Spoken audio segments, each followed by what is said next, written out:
piggies. Hi, piggies.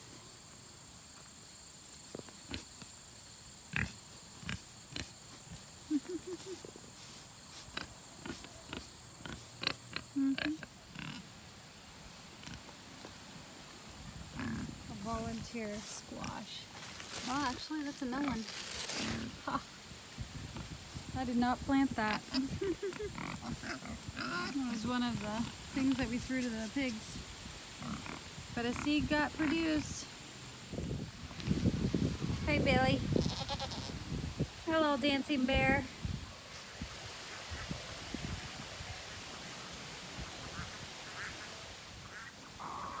I think we got some mulch put down here, but oh, that little chicken's limping. Oh no, might have bumblefoot. We could use so much more mulch, and that'll probably come up here is where they dump all that mulch for me. So kind of them. If you are ever looking for free mulch, check with your local tree service person because they often have mulch. And they'll also be able to know was the tree diseased or not. So if you're scared about spreading disease to your trees, you can know that. Hi, this is Elizabeth Kwam from Engedi Grove, and we are homesteading for health. Our little farm name is Engedi Grove. We started this endeavor, and it was kind of dabbling a little bit, but then when our daughter Nayeli got sick, and I just dove into all things health, and I took away gluten from her, and she is thriving now. So that was life-changing. So today would have been kind of interesting to follow me around because it was quite a successful morning. I milked the cow, we got the stanchion all set up. Milked the cow, we got the, I got ricotta cheese made. I made a manicotti, picked raspberries. It's really a wonderful morning. So now I'm going to actually butcher some chickens. I'm going to butcher 5 of them. And I'm going to show you how I am going to prepare some grilled meat preserved for the winter. So I actually had 5 of these ladies in a chicken tractor for one day so that they can kind of clear out and it's not as messy to butcher them. I'm going to go ahead and I've got other videos I'm linking at the top to show you the actual butchering process, cutting off the head and everything. But yeah, this chicken has been on the pasture. It's gotten a lot of sunshine. This is a healthy bird for us to eat. Much better, much more humane than other productions of meat. So I feel good about it. Grilled meat is more carcinogenic, but we're just gonna, I love grilled meat, so our bodies can take care of that. We're just gonna scoot away other toxins in our lives so that we can enjoy some of that grilled meat. Okay guys, I spared you the details in this video, but I got the chicken all pieced out. See that yellow fat? You might think, that's disgusting. What is that? That's yellow fat. Yellow fat is a good sign. Yes, yellow fat, yay. Yellow fat means there's lots of omega-3s in that fat. So, yes, it's from eating the grass. Yellow fat's good.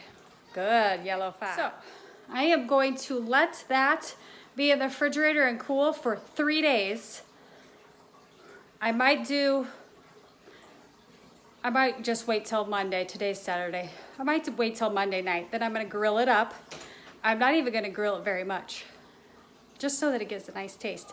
Cut it up, can it in a broth. I'm going to make chicken broth with some of the bones. So one thing I like, I prefer to do pork like a pig instead of a chicken, and I think the one reason is that I'm often left to do it by myself.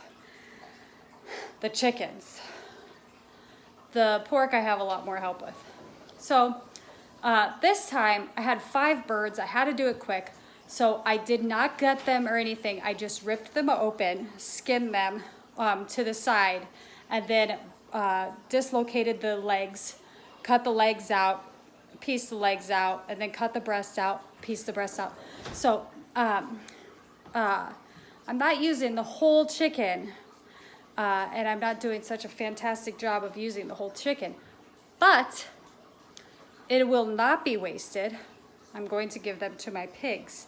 Now, you cannot sell pigs that have eaten flesh of animals, but they are for our own consumption, so it is okay if we give our animals the carcasses of the chickens. That's just to prevent like diseases and stuff, you know, like mad cow disease. They were feeding like cow to cow. Pigs are omnivores. They eat meat, so I'm not worried about Okay, guys, it's Monday now. I butchered the chickens on Saturday. So now I'm going to take this broth, strain it in a strainer, and then I'm going to start yogurt up because I've got a lot of milk to use from my cow and I need to make some more yogurt. We've been using them in smoothies in the mornings and lunch times, even sometimes at supper time. We'll have a smoothie with fruit and yogurt. It's so delicious. Okay guys, this is beef heart. We're gonna have beef heart tacos and the chicken. So I'm just gonna be turning this beef heart really fast because I want it to cook quickly. Okay, I'm definitely not a grill master. Okay, here's some tortillas for our tacos. Darian knows how to do this, and he's helping shred the cheese for the tacos. So we're gonna have I'm the pressure. I'm the pressure. You're the pressure? Okay, hold on. This is how much I've gotten already. Yeah.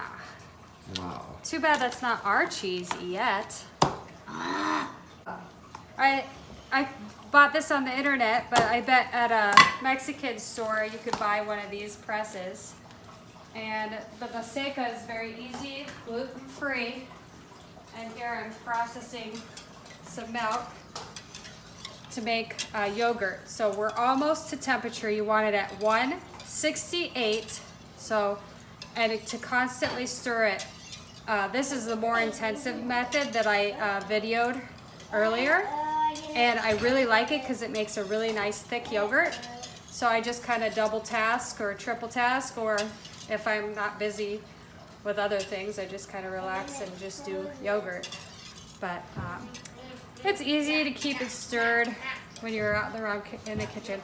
I don't want it to go above 168 because I noticed that if you get it above 168, the yogurt is more grainy tasting, and that is not as delicious. Okay, that's a tiny one. Switch places.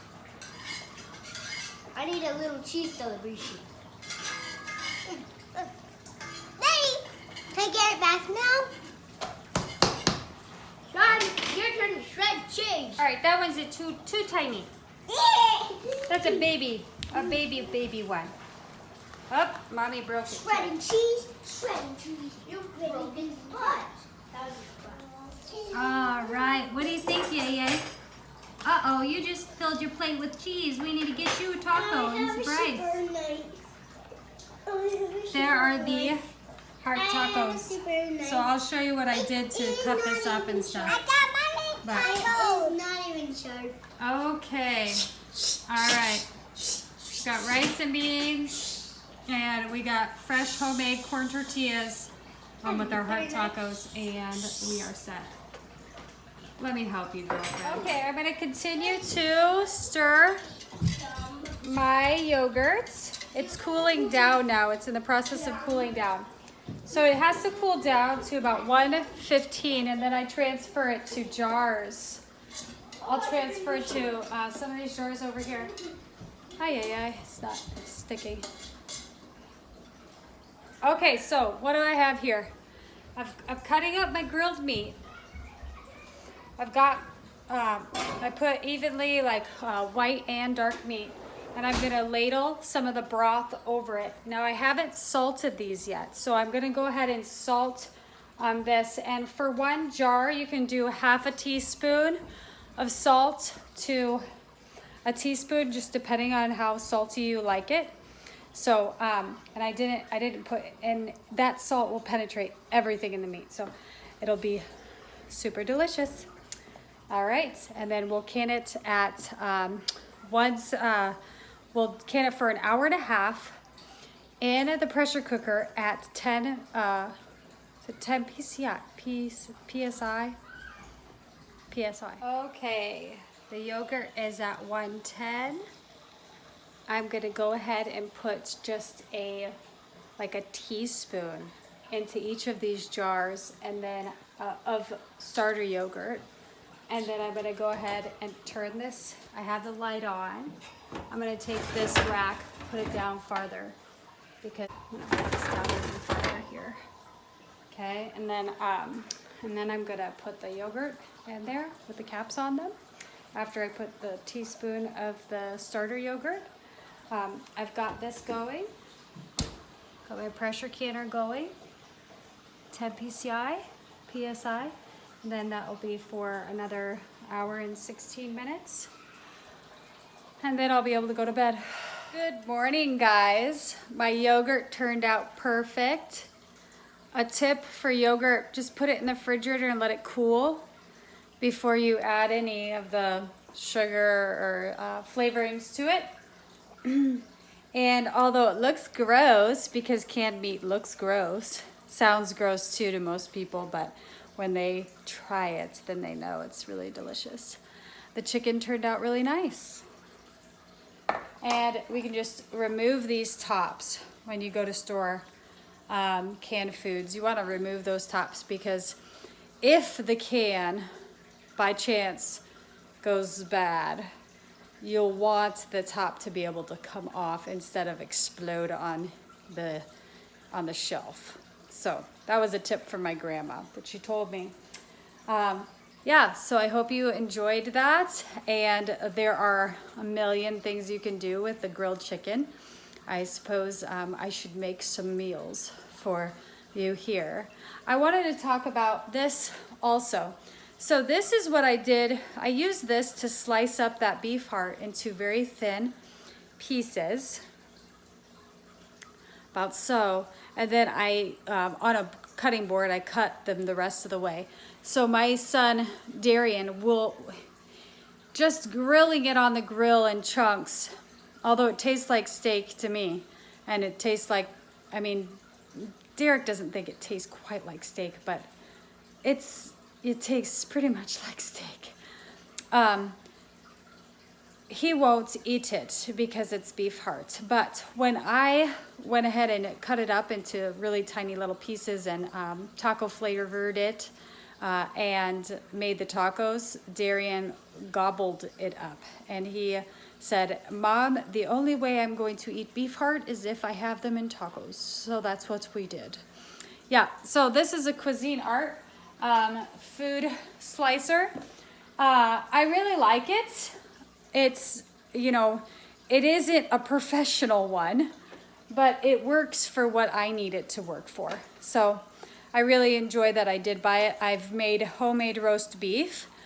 Just roast the beef, put it in the refrigerator to cool, and then sliced it with this. Very useful. All right, thank you guys for watching. I hope you enjoyed the video, and please subscribe so you can see more of our stuff.